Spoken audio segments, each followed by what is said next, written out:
Alerta de lencinho. Não cheguei na história pesadona ainda, mas eu cheguei numa das histórias que eu sempre fiquei emocionada.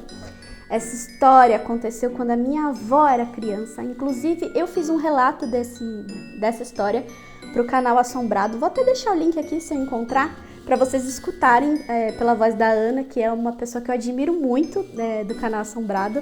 E ela relatou essa história tão bem que eu nem sei se eu, que sou de fato conhecedora da história, sei relatar tão bem quanto ela relatou. A narração dela foi perfeita.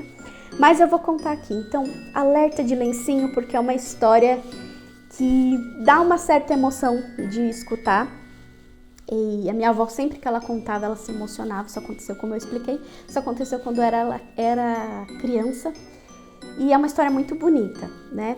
Sei que algumas pessoas vão falar, já escutei relatos parecidos e eu até acredito, mas a minha avó contava com uma vivacidade isso, e até porque ela era criança, ela devia ter seus 6 anos, por aí, não, seus 8 anos, talvez 9, não mais do que isso. E ela conta, ela sempre se emocionava contando essa história, e assim, quando eu era criança eu escutava, mas depois de adulta eu me emocionava.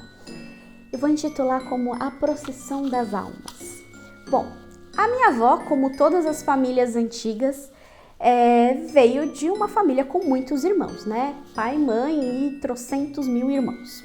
A minha avó era uma das primeiras, se eu não me engano, a terceira ou quarta na linha de sucessão do trono. E ela tinha um irmão, né? Que era um dos irmãos talvez mais novos, não, talvez não seja o caçula, mas dos mais novinhos, né? Da prole enorme da família. E ela conta que esse irmãozinho dela tinha nefrite. Ele sofria bastante com nefrite e uma certa noite ele sucumbiu, ele faleceu por conta dessa doença. E a minha avó conta que ela acordou com a mãe dela, assim, chorando e dando banho no filhinho, né? Nesse menino que morreu de nefrite. Porque ela queria enterrar ele limpinho e tal, né? Então você imagina, né? Pra minha avó marcou muito aquela cena de olhar a mãe dando banho no corpo do filho. E ela conta até que era naquelas tinas de alumínio, aquelas bacionas grandes, né? Que geralmente vó tem, pessoa de interior tem. E ela lembra muito dessa cena da própria mãe, né? Dando banho no irmão. Enfim, e diz que passou enterro e tal. E diz que a minha bisavó, a mãe dela, não se contentava. Ela não conseguia lidar com a morte, né? Com a perca do filho tão precocemente. Minha avó conta que ele devia ter por volta de uns 7 anos, talvez 7, 8 anos no máximo. Ele não era mais velho do que isso. Então era uma criança, bem criança. E a mãe, né, gente? Ela não conseguia lidar com essa perda precoce do filho. E diz que ela chorava incessantemente. Ela entrou numa depressão muito forte por conta. E uma certa noite, minha avó conta que eles acordaram aos berros da minha bisavó, gritando, assustadíssima.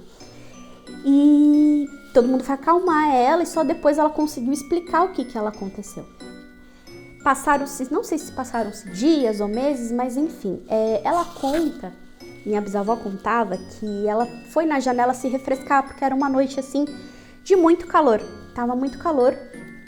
E também não conseguia dormir e tal. Ela foi lá abrir a janela para pegar um pouquinho de ar. E ela disse que viu uma procissão de crianças vestidas de anjo passando pela janela dela. Gente, e pior que é mega estranho, né? Uma procissão de crianças vestidas de anjo.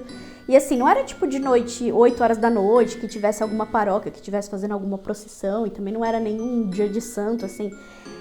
Era basicamente uma procissão assim, sei lá, meia-noite, 2 da manhã, sabe? De madrugada, isso nem existiria. E ela disse que via aquela procissão de crianças enfileiradinhas, andando assim, passando pela janela dela. E lá no fundo, bem perdida, desgarrada assim das outras crianças, ela viu um menininho vindo. E quando ela fixou bem os olhos, ela disse que o menininho era o filho dela falecido. E ele vinha segurando uma tina, uma tigela, um copo assim prateado, uma tigela, uma bacia de prata. E quando aquela procissão passou e o filho dela chegou mais próximo da janela, ela disse que falou, meu filho, você vai se perder das outras crianças, você tá atrasado, você não tá conseguindo chegar. Diz que ele parou, ai, essa história é meio difícil. Parou, olhou para aquela tina, olhou para ela e falou, suas lágrimas não me deixam, mamãe. E quando ele falou isso, a minha avó começou, né, dar aqueles gritos, minha bisavó começou a dar os gritos, os berros e todo mundo foi acudi-la e ela contou o que aconteceu. Bom, diz minha avó que depois disso, a minha bisavó não sofreu mais, meio que ela tomou um choque de realidade. É como se o sofrimento dela atrasasse a alma do filho para seguir o caminho que ele precisava seguir.